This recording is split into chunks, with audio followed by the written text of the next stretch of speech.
बिस्मिल्लाहिर्रहमानिर्रहीम। अस्सलाम वालेकुम नाज़रीन, उम्मीद और दुआ करता हूँ कि आप लोग जहाँ जहाँ पर होंगे खैर आफियत से होंगे। इस ब्लॉग के अंदर एक तो आज इमरान खान साहब के 9th में वाले केसेस, उनके हवाले से कुछ बात करेंगे। वो जो गवाहान थे ना, जो स्टार गवाहान है 9th में के, आज उनकी गुफ्तगू हुई है कुछ सहाफ़ियों से सुप्रीम कोर्ट के बाहर। उसके ऊपर थोड़ी सी बात करेंगे। और सेकेंडली सबसे इंपॉर्टेंट खबर ये कि बज़ाहिर हालातों वाक़यात ऐसे बनते जा रहे हैं कि 9th में के ऊपर पाकिस्तान तहरीक इंसाफ को ऑफिशियली माफ़ी मांगने जा रही है और आज उसकी बुनियाद रख दी गई है। मैं उसके ऊपर भी ज़रा चल के बात करते हैं। आज तो इमरान खान साहब की 9th में वाली जो केसेस हैं, उसकी एक ज़मानत जो सुप्रीम कोर्ट तक पहुंची हुई है। जनाब जस्टिस याहिया अफरीदी साहब की अदालत में केस लगा हुआ था। कल भी देखा, कल केस पोस्टपोन होकर आज पे आया, समाअत मुलतवी की गई, आज फिर मुलतवी कर दी गई है। और जो रीज़न दी गई है वो बड़ी अजीबो गरीब सी है। प्रोसिक्यूटर जो है उनका डायरिया हो गया, उनको उनका स्टमक अपसेट है या वट, तो वो आज अदालत में पेश नहीं हो सके, लिहाजा कल तक के लिए इसको भी समाअत को एडजर्न कर दिया गया है। ये खबर रिपोर्ट हो चुकी है, आप तक पहुंच गई होगी, हम श्योर मेरे से पहले बहुत सारे लोग इसको रिपोर्ट कर चुके हैं। यहां पर एक इंटरेस्टिंग फैक्टर और है। जो स्टार गवाहान है इस सारे मामले के अंदर, वो स्टार गवाहान में से एक साहब जो हैं, उनकी कुछ सहाफ़ियों से गुफ्तगू हुई है आज सुप्रीम कोर्ट के बाहर। गौहर सियाल साहब हैं, डिजिटल मीडिया के जर्नलिस्ट हैं, अक्सर इवेंट्स कवर करते हैं। उन्होंने उस स्टार गवाहान में से जो पुलिस वाले खड़े हुए थे, एक डीएसपी साहब खड़े हुए हैं, जवाद साहब गालिबन उनका नाम है, साथ आलम साहब खड़े हुए हैं, कुछ मैं आपको साथ फुटेज भी लगा के दिखाऊंगा। तो उन्होंने वहां पे उससे सवाल पूछा कि 9 मई का मुकदमा कैसे बनाया। पंजाब हुकूमत का जवाब आया कि गवाह के जरिए। मैंने कहा गवाह वो जो इमरान खान की टेबल के नीचे छुपा हुआ था। जवाब आया कौन सा सबूत है कि गवाह छुपा था। मैंने कहा पीटीआई का आप पर इल्जाम लगाती है। जवाब आया कि आप कौन सच्चा सामने लेके आओ जो सच बता सके, पीटीआई सब झूठ का पलंदा है। अब ये जरा गुफ्तगू सुन लीजिए। जो गवाह थे उनके बारे में बस कोई कमेंट नहीं है इसमें। वो अकेडमिक की पॉलिसी से अरेस्ट हो रहा है, इन्वेस्टिगेशन करके सबमिट करवा दी। अच्छा, ये जो गवाह वाली बात चली हुई है कि इमरान खान के टेबल वाली, तो ये क्या सीन है सर? कौन सी वो कोई गवाह कहते हैं कोई टेबल के नीचे छुपकर हो सकता है, ऐसा मुमकिन है। तो गवाह तो ऐसी आप लाए कोई चीज है आपके पास? तो जो प्रासी कहाँ पे उन्होंने कहा है, कहाँ पे 161 के बयान में है? ये पीटीआई कह रही है। पीटीआई आप लोगों को इल्जाम लगाती है कि झूठ का पलंदा है। कौन इनमें सच्चा आदमी है? लाए सामने। ये डीएसपी साहब गुफ्तगू कर रहे हैं और वो कह रहे हैं, उनके साथ गालिबन एक गवाह भी खड़े हुए, स्टार गवाह, जिन्होंने आज सुप्रीम कोर्ट में पेश होना था क्योंकि 9th में के केसेस वहां पर भी लगे हुए हैं। तो वो कह रहे हैं कि किसने कहा है, कहां पर हमने 161 के बयान में लिख के दिया है कि हमारा गवाह जो है वो टेबल के नीचे छुपा हुआ था। ये पीटीआई वाले झूठ का पलंदा है। अब जरा अदालती फैसले उठाकर देख लीजिए, सारे डिफरेंट अदालती फैसले उठाकर देख लीजिए। एक चक्री में बंदा छुपा हुआ सुन रहा था, एक टेबल के नीचे छुपा हुआ सुन रहा था। पता नहीं क्या हो क्या रहा है इस मुल्क के अंदर। और यहां पर तो मुझे लगता है कि इस सारी गुफ्तगू के बाद, इस गुफ्तगू को, गौहर सियाल साहब की इस गुफ्तगू को पुलिस वालों के साथ सुप्रीम कोर्ट और डिफरेंट कोर्ट्स में पेश किया जाना चाहिए कि पुलिस का जरा नैरेटिव क्या है, पुलिस का स्टांस क्या है, जरा वो सुनिए। कि पुलिस वाले तो कह रहे हैं कि जनाब ये सब झूठ का पलंदा है, 161 के बयान में हमने कहा कि हम नीचे छुपे हुए थे, एवरीथिंग। और फिर एक और उन्होंने जुमला बड़ा खूबसूरत इस सारी कॉन्वर्सेशन के अंदर कहा है, जो इन डेज टू कम तारीख का हिस्सा होगा, आप लिख लीजिए मेरी बात। उन्होंने कहा जी जो भी हो रहा है वो अकॉर्डिंग टू पॉलिसी हो रहा है, according to law, according to constitution नहीं कहा। जनाब डीएसपी साहब ने कहा है अकॉर्डिंग टू पॉलिसी हो रहा है। अब वो पॉलिसी क्या है, वो पॉलिसी किसने बनाई है, जो भी इन्वेस्टिगेशन हो रही हैं वो सबमिट करवा दी गई हैं, ये जनाब डीएसपी साहब ने फरमाया है। और ये अकॉर्डिंग टू पॉलिसी हुआ है सारा। जितने मुकदमात बने हैं, जितनी इन्वेस्टिगेशन हुई हैं, वो आइन और कानून का लफ्ज़ इस्तेमाल नहीं किया जनाब डीएसपी साहब ने। उन्होंने कहा जी अकॉर्डिंग टू पॉलिसी हुआ है और हमने वो सबमिट करवा दिया हुआ है। और इसके बाद फिर ये 9th में जिसने कहा है वो झूठ का पलंदा है, जो कॉन्वर्सेशन मैंने आपको सुना दिया साथ। सो इसके ऊपर फिर आप ही बेहतर समझ सकते हैं। मतलब मेरी तो अक्ल काम करना छोड़ जाती है कि पाकिस्तान के अंदर क्या हो रहा है, क्या नहीं हो रहा। आगे बढ़ते हैं, अगले जो मेन स्टोरी है आज की, उसके ऊपर बात करते हैं। सुहेल बड़ाइच साहब के पिछले चंद दिनों के कॉलम, यू टर्न ले लो, माफी मांग लो, बहुत सारे टॉक शोज के अंदर हमारे बहुत सीनियर सहाफ़ियों के इंकशाफात का सिलसिला जारी था। उनमें से एक इंकशाफ ये भी था कि पाकिस्तान तहरीक इंसाफ का एक धड़ा जो है वो ये सोच रहा है कि 9th में के ऊपर माफ़ी मांगी जाए, कैटेगोरिकली खुलकर सामने आ जाए, कहा जाए गलत हुआ, हमारे वर्कर से हुआ, हमसे हो गया, माफ़ी दे दें, आगे चलते हैं। कुछ लोगों ने यह भी रिपोर्ट किया कि एक साहब जो साबिका वफाकी वजीर थे, इमरान खान साहब के बहुत करीब थे, उन्होंने किसी मीटिंग के अंदर बैठे हुए ये भी गोशगुजार किया, उस मीटिंग के अंदर ये भी अर्ज की कि हमें इस्टेब्लिशमेंट के पैरों में पड़कर भी माफ़ी मांगकर मामला ठीक करने चाहिए।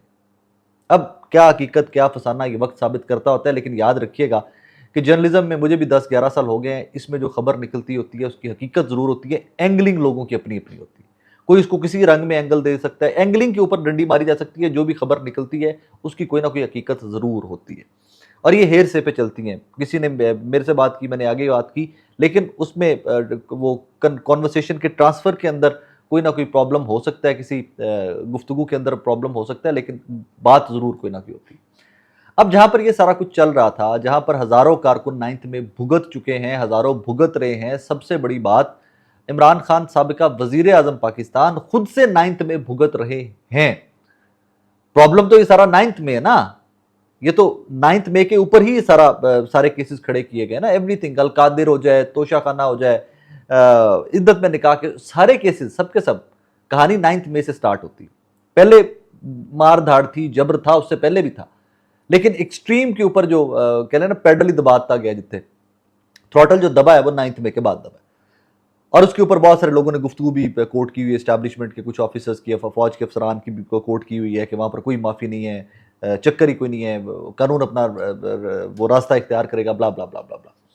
आज बैरिस्टर गौहर साहब ने मीडिया से बात करते हुए एक ऐसी लाइन ली है जिसके ऊपर यह तासुर जाता है कि 9th में के ऊपर माफ़ी मांग ली पाकिस्तान तहरीक इंसाफ, अंदर खाते मांग ली, अब खुल के मांगने का भी शायद वक्त आ गया है पाकिस्तान तहरीक इंसाफ का। मैं आपको वो कॉन्वर्सेशन थोड़ी सी सुनवाना चाहूंगा। हम फरिश्ते नहीं थे, हमसे गलतियां हुई होगी, 9 में गलत था, नहीं होना चाहिए था, आइंदा भी ना हो।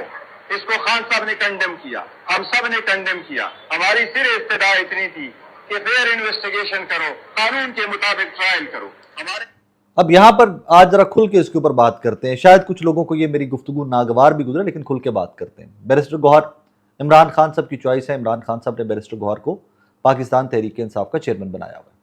अली अमीन गंडापुर, इमरान खान के साहब की चॉइस है, अली अमीन गंडापुर साहब को चीफ मिनिस्टर खैबर पख्तूनख्वा इमरान खान साहब ने बनाया हुआ है। एक पार्टी जो इस टाइम के ऊपर क्लेमेंट है कि we are victim here and we second them, हम उनके लिए खुल के बात करते हैं, सुबह दोपहर शाम बात करते हैं कि यार ज्यादती हो रही है, जुल्म हो रहा है, कारकुनान के साथ बहुत जुल्म हुआ है, पीटीआई की लीडरशिप के साथ बहुत जुल्म हुआ है, मारा गया है, पीटा गया है, मुकदमात किए गए, जेलों में डाला गया है, बड़ा जुल्म हुआ है। बैरिस्टर गौर कहते हैं कि इमरान खान साहब ने 9th मई को कंडेम किया, मजम्मत की, सुप्रीम कोर्ट वाली स्टेटमेंट अगर आपको याद हो। बैरिस्टर गौर कहते हैं हम सब के सब 9th मई को कंडेम कर चुके हैं, हम सब के सब मजम्मत कर चुके हैं, हम फरिश्ते नहीं थे, हम इंसान थे, गलतियां हुई। ये सीधा सीधा एक एडमिशन है, सीधा सीधा ये है कि 9th में हमने किया, या हमारे कारकुनान से हुआ, या हमारी पार्टी से हुआ। इट्स वेरी क्लियर, इसके अंदर कोई दो राय नहीं है। मैं दोबारा से सुना देता हूं क्योंकि मुझे पता है कि शायद ये मैं वो आपसे डायरेक्टली उस तरह कन्वे ना कर पाऊं, जरा दोबारा सुनिए। हम फरिश्ते नहीं थे, हमसे गलतियां हुई होगी, 9 में गलत था, नहीं होना चाहिए था। हम फरिश्ते नहीं, हमसे गलतियां हुई होंगी, 9th में गलत था, नहीं होना चाहिए, आइंदा भी नहीं हो।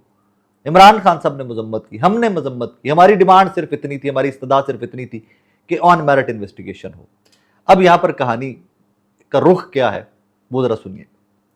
इमरान खान साहब क्लियर कट दो चीजों के ऊपर अड़े हुए हैं। दो, सुप्रीम कोर्ट के अंदर उन्होंने कंडेम किया, मजम्मत की, साथ ये भी कहा कि मुझे जेल में रखेंगे तो फिर ऐसा रिएक्शन तो आएगा पाकिस्तान के अवाम का। But at the same time दो चीजें, उनके दो स्टांस बड़े क्लैरिटी में रहे हैं, बहुत क्लियर रहे हैं। एक स्टांस 9th में फॉल्स फ्लैग ऑपरेशन था, एस्टैब्लिशमेंट ने, हुकूमत ने खुद से करवाया पाकिस्तान तहरीक इंसाफ को ट्रैप करने के लिए। नंबर 2, 9th में की जहां जहां की फुटेजेस मौजूद हैं, जहां जहां कैमरे लगे हुए थे, वो फुटेजेस पब्लिक की जाएं, अदालतों में लाई जाएं, जो जो इन्वॉल्व है सजाएं दी जाए। लेकिन इन दोनों चीजों से बैरिस्टर गौहर, पाकिस्तान तहरीक इंसाफ के चेयरमैन, आज की गुफ्तगू में दस्तबरदार होते दिखाई दे रहे। इमरान खान साहब को जो नैरेटिव है उससे पाकिस्तान तहरीक इंसाफ बहुत सारी चीजों में पहले भी हटी है। नाजरीन, ये पहला वाकया नहीं है, लेकिन 9th में से हट जाना पाकिस्तान तहरीक इंसाफ का, 9th में के ऊपर जो टॉक शोज के अंदर, जो गुफ्तगू के अंदर, सोशल मीडिया के अंदर इस्तेमाल में पाकिस्तान तहरीक इंसाफ ने जो एक स्टांस लिए रखा कि 9th में is false flag operation, 9th में की सीसीटीवी फुटेजेस पब्लिक की जाए, इमरान खान साहब का भी वही स्टांस रहा, उससे बैरिस्टर गौहर पब्लिकली आज खिसक गए। पब्लिकली उन्होंने अपनी लाइन इसके ऊपर चेंज कर ली। अब इसके ऊपर फिर दो पॉसिबिलिटीज है मेरे नजदीक। एक पॉसिबिलिटी पहली कि क्या ये जो लाइन चेंज हो रही है, या जो पाकिस्तान तहरीक इंसाफ ने स्टांस चेंज किया है, क्या ये इमरान खान साहब की परमिशन के साथ किया है, क्या इमरान खान साहब ने इनको इजाजत दी है ये स्टेटमेंट देने की कि 9th में गलत था, हम फरिश्ते नहीं थे, हमसे गलतियां हुई, या पाकिस्तान तहरीक इंसाफ ने बहुत सारे अहकाम की तरह इमरान खान साहब के तमाम अहकाम को पीछे फेंक दिया है और अपनी एक लाइन लेके चल पड़ी। अब ये बात है जिसके ऊपर बहस होनी चाहिए, और मैं ये आपको मल्टीपल टाइम्स आपकी खिदमत में गोश्तगुजार कर चुका हूं कि इमरान खान साहब एक दफा नौरीन साहिबा को, उज़मा साहिबा को, अलीमा खानम साहिबा को कन्वे कर दें कि बैरिस्टर गौर को रिमूव कर दिया जाए, वो अडियाला जेल के बाहर आकर इतना कह दें कि इमरान खान साहब ने पैगाम दिया कि बैरिस्टर गौर को चेयरमैन पीटीआई से रिमूव कर दिया जाए, बैरिस्टर गौर साहब कहीं पर भी नहीं होंगे। एक सेकंड के लिए अलीमा खानम साहिबा जेल के बाहर खड़े होकर कह दें कि हमारे भाई ने हमें पैगाम भेजा है अंदर से, जिनसे बहनों से मुलाकात हुई है, वकला से मुलाकात हुई है, कि अली अमीन गंडापुर साहब को चीफ मिनिस्टर खैबर पख्तूनख्वा से रिमूव कर दिया जाए, उनका रिजाइन ले लिया जाए या अदम एतमाद लाया जाए उनके खिलाफ, तो आई गारंटी यू ये काम हो जाएगा। बहुत सारे इल्जाम लगते हैं अली अमीन गंडापुर साहब के ऊपर, बहुत सारे इल्जाम लगते हैं बैरिस्टर गौर के ऊपर, रिमूव क्यों नहीं किया जा रहा? क्या इन लोगों ने पार्टी हाईजैक कर ली है? क्या इन्होंने इमरान खान साहब को जेल में रखने का तय कर लिया है? फिर वही बात मुझे करनी पड़ेगी, फैसल वाउडा कल परसों बैठ के टॉक शोज के अंदर पर लगे में 2 दिन के अंदर के पाकिस्तान तहरीक इंसाफ इटसेल्फ नहीं चाहती कि इमरान खान साहब बाहर आए। Excuse me. फिर वही आप उस सफ में लाके आज आपने इमरान खान साहब को खड़ा कर दिया जिसमें नवाज शरीफ साहब हैं, जिसमें वो तमाम लोग हैं कि सिर्फ एस्टैब्लिशमेंट के सामने झुको, माफी मांग लो तो सब एक से। मतलब वो किसी ने बड़ा खूबसूरत जुमला लिखा हुआ था कि इमरान खान साहब जितने पॉपुलर तो नहीं हो सकते नवाज शरीफ साहब या मरियम नवाज साहिबा, जरदारी साहब, शहबाज शरीफ साहब, तो कम अज कम इमरान खान को माफी मंगवाकर इनकी सफ में लाके खड़ा कर दो कि तुम सब एक से हो, तुम स्टैब्लिशमेंट से माफी मांगते हो, तुम सब एक से गंदे हो, तब सब एक दूसरों को, मतलब उन्होंने तो बेइज्जत का लफ्ज इस्तेमाल किया हुआ, चलो मैंने वो नहीं किया, तो सबको एक सा गंदा कर दिया जाए, डिसरिस्पेक्ट कर दिया जाए, सबको एक सा कि उनका इमेज जो है उसको डिस्टॉर्ट कर दिया जाए पाकिस्तान के अवाम के सामने कि सबके सब एक से हैं, सबके सब हमारे सामने झुकते हैं। सो क्या ये उसके ऊपर अटेम्प्ट है? ये सेंटेंस जो है ना आज का, ये जिसको मैं अभी आपके सामने रिपोर्ट कर रहा हूं, ये आज आपके टॉक शोज की जीनत होगा, हर टॉक शो इसके ऊपर होगा। एंड आई एम श्योर कि बैरिस्टर गौर साहब हामिद मीर साहब के शो में बैठे होंगे, बिकॉज हमें पता है कि बैरिस्टर गौर साहब जब कोई कार्रवाई डालते हैं तो फिर किसके शो में बैठते हैं, क्योंकि हम एक तो मीर साहब का शो बहुत बड़ा, रीच बहुत ज्यादा देखा जाता है, और नंबर 2 फिर गौर साहब की दोस्ती भी शायद मीर साहब से बहुत ज्यादा है, बाकी लोगों से, बाकी एंकर से ज्यादा दोस्ती उनकी हामिद मीर साहब से। सो ये आज की कार्रवाई थी जनाब। एक तरफ 9th में के केसेस लगे हुए हैं, पूरी पार्टी सुप्रीम कोर्ट में जलील हो रही है, बहनें इमरान खान साहब की कितना ट्रैवल करती होंगी वो डेली, वो खवातीन 60s 70s की एज की खवातीन, वो सुप्रीम कोर्ट पहुंची हुई हैं, वो कह रही हैं कि हम अपने भाई से मुलाकात के लिए आज सुप्रीम कोर्ट में गुजारिश करेंगे। चीफ जस्टिस याहिया अफरीदी उनको सुनने से इनकार कर देते हैं। जब सलमान सफदर साहब ने आज कहा कि अलीमा खानम साहब आपसे बात करना चाहती हैं, उन्होंने कहा जी नहीं कोई चक्कर नहीं, सिर्फ वकील मेरे से बात करे, और उसके बाद एडजर्न करके मुलतवी करके समात उठ के चले गए। वो वहां पर तरले कर रही हैं अपने भाई से मुलाकात के लिए। पाकिस्तान तहरीक इंसाफ का पॉलिटिकल स्टांस क्या है? ये जाते जाते एक जुमला मैं वो फिर आपकी खिदमत में गोश्तगुजार करना चाहूंगा, फ्रॉम डे 1 कह रहा हूं, पहले दिन का 10 मई 9th में हुआ, 10 मई का मेरा व्लॉग है, अभी तक पड़ा हुआ है, मुझे अपना एक जुमला याद है, कहां पर खड़े होकर मैंने वो बात की थी, मुझे वो भी याद। 9th में हुआ, रियलिटी है, तोड़फोड़ हुई, आग लगी, सब कुछ हुआ यहां पर, लेकिन एक चीज जरूर है, सजा सिर्फ उनको दीजिएगा कि जिन्होंने ये किया है, मासूमों को सजा मत दीजिएगा। और हमारी फौज ने, हमारी स्टैब्लिशमेंट ने, हमारी हुकूमत ने 9th में के चक्कर के अंदर आकर बहुत रगड़ा दिया सबको, उन लोगों को भी रगड़ा दिया जिनका कोई कसूर नहीं था। और यही वजह है, मैं बार बार कहता हूं, यही वजह है कि 9th में का केस जो एक नेशनल कॉज बनना चाहिए था, जिसपे आपको और मुझे सबक सीखना चाहिए था कि हमें ये दोबारा जिंदगी में कभी नहीं करना, और वहां पर डट जाना चाहिए था। 9th में जब मासूम लोगों को सजाएं हुई तो 9th में की कॉज कमजोर होती चली गई, और इसके लिए सबके सब रिस्पॉन्सिबल है। बहुत क्लैरिटी है इसके अंदर, जिन्होंने किया हो, जो गुनहगार हो, उनको सजाएं मिले तो वही बहुत होता है, लोग रुक जाते हैं उसके ऊपर, वो प्रेसिडेंट सेट कर दिए जाते हैं। ये वो मकाम था जहां पर हमदर्दी ली जानी चाहिए थी, जहां पर कौम को यकजा किया जाना चाहिए था। लेकिन बदकिस्मती की बात यह है कि 9th में के केसेस में इतना जुल्म जबर हुआ है आज तक कि पता नहीं कहाँ के कहाँ केसेस पड़े हुए। फिर वो जस्टिस याहिया अफरीदी साहब के ऊपर मैं क्या बात करूं, उनके बारे में पता नहीं इस्लामाबाद के हमारे ब्लॉगर, हमारे यूट्यूबर, साफी क्या क्या रिपोर्ट करते रहते हैं, मुझे उसके ऊपर बहुत ज़्यादा बात करने की जरूरत नहीं है। लेकिन since is selected from the 3, since is selected, तो सिलेक्टेड जो हैं वो, मैं भी देख रहा था, किसी ने कहा था, मुस्तफ़ैन काज़मी साहब ने गालिबन कहा था कि जनाब अब जजेस की जो पावर्स हैं वो किसी भी सरकारी महकमे के मुलाजिम से ज़्यादा नहीं रह गई हुई। वो जजेस जिन्होंने आइन कानून की को इंश्योर करना था आपके मेरे लिए सेफ कंट्री को, जहाँ पर ह्यूमन राइट्स की वॉलेशन नहीं है, आपकर मेरी डेमोक्रेटिक वैल्यूज़ बहुत तगड़ी करनी थी, वो अब बाकी मुलाजमीन की तरह एक मुलाजिम है।